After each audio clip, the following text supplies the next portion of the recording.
Today we're driving a 2025 Kia Carnival, and this is our rear backup camera. We noticed there's something on it, so we wanted to show you, if this happens, where to go to clean it off.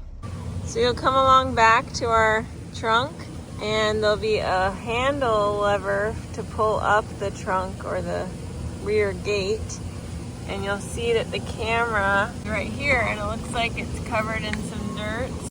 So you can get a cloth or a microfiber cloth, and you just want to clean it off.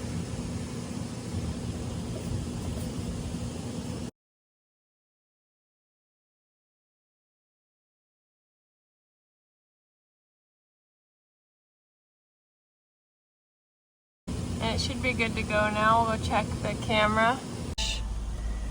Now when we put it in reverse, you can see the camera's all clean now.